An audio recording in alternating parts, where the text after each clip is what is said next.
Hi and welcome. In this first update of the Meng Toons Tiger 1 build, you can see progress is going to be very quick on this. I've not started with the road wheels yet, as the manual suggests that you do, because I wanted to get the bulk of the body all sorted out and assembled first, because that's something I can paint in one big go, and I'm going to paint the road wheels separately and attach them to the body afterwards, rather than assemble them and then paint them all while they're on. I just prefer to do that when I have built a couple of tanks before, and I prefer to actually build the road wheels, paint the road wheels separately and then fit them on afterwards if possible. I imagine it's only tricky with something like length and link tracks. Maybe you maybe have to assemble those beforehand, I don't know. So I've not dealt with any of those at the moment. I have got a kit waiting to be built which has got single link tracks. So that's going to be interesting when I get around to that one. But I've only dealt with vinyl tracks before, which much like these. So the bulk of the body is fitted together. There are a couple of bits to note, and I mentioned ejector pin marks. Now, if I bring this up close and focus in for you, hopefully, you'll notice that there are two ejector pin marks which I've filled here and here. These will both be visible when the bottom half of the hull is on, as you will see when it goes like so.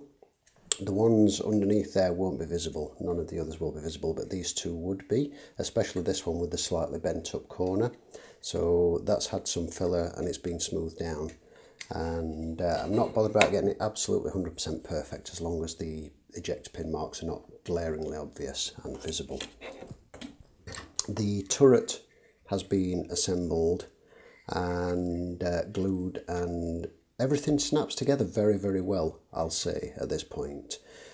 But I did have a little bit of a gap where the top of the turret, focus for you, I had a little bit of a gap where the top of the turret actually joined onto the sides on the right hand side, so that's been glued. I've used thin glue, it's actually Humbrol, but just like the Tamiya stuff, and likewise everything's been glued all around, and there is a little bit of a lip here which I'm going to need to do a little bit more sanding on, and possibly a skim of filler on there just to smooth the stowage box at the rear of the turret there. Otherwise, the fit's really, really good. The two halves where the gun joined together, I basically fitted with glue, squashed them together to melt them together a little bit and create a little bit of seam, and then sanded that smooth. And there's not a particularly noticeable seam on that. If you run your fingernail across, you can't really feel anything. So hopefully, when I paint that should be really neat. And I know when I built the last tank I built, the two halves of the gun made a noticeable seam, so that's quite nice. I'm pleased with that. So the fit so far is very, very good, and as you can see, I've got the exhausts and what have you to fit on the rear mudguards, fenders, whatever you want to call them, on the back of that. I'll show you something about those in a moment. And then I can get the body together for painting. The spare link tracks for the front and for the side of the turret, I'm going to be leaving those off and painting them separately, so I can do them in sort of a metallized effect, and then I will glue those on afterwards. Whereas pretty much everything else is just going to go on as is, so that I can paint the camo scheme that's going to go on there, and then I can pick out various bits like the little hatchet and the tools and what have you afterwards. On the subject of tools, the shovel, likewise, I'm going to paint first and then attach afterwards. I will be attaching these bits and the rear fenders, as you can see here. But on the subject of ejector pin marks again, we have 4 noticeable ejector pin marks on each of these. So I will be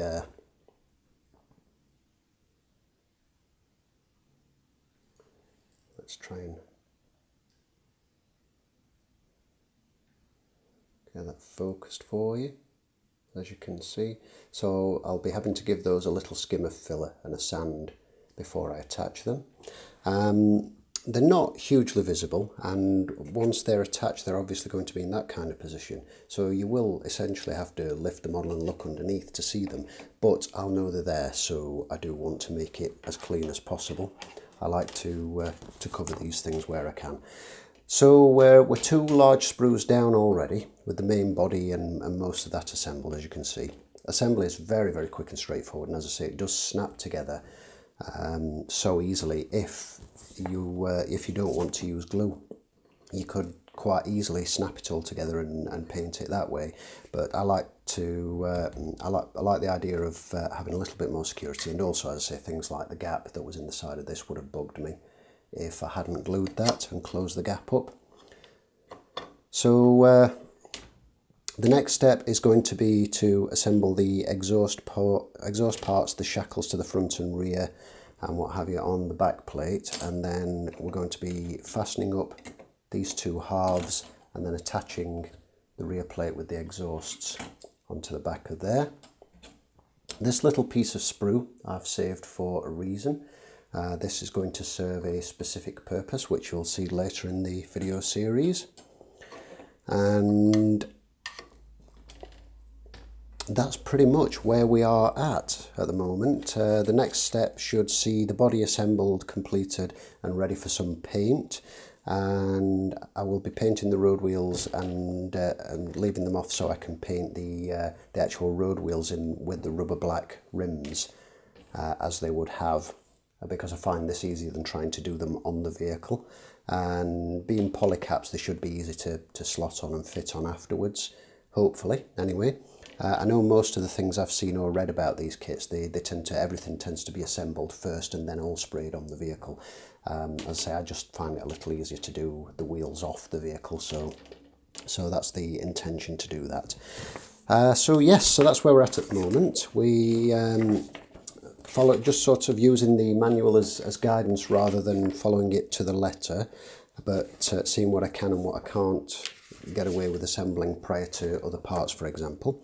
So we're going to call that done for tonight. Leave that leave the glue to set and everything overnight, and then I'm going to carry on with this tomorrow, put some filler on these and then get these fastened onto the rear of the back plate of the hull. And the next step, as I say, should see the completion of the assembly of the body and ready for some paint being applied to the parts. All the parts so far are very, very good, tight, snug fits, and all the joins so far, with the exception of this particular one, when I put the top lid on the turret, all the joins so far have mated up really, really nicely. The only ones there's been a little gap on are this one here and this viewing window on top of the turret just here, which needed pressing down a little bit. But that should be hidden, quite well hidden, once I've got some paint on the turret. So that's where we're at the moment. So join us for the next portion of the build, and we'll see you in the next video. Thank you for watching.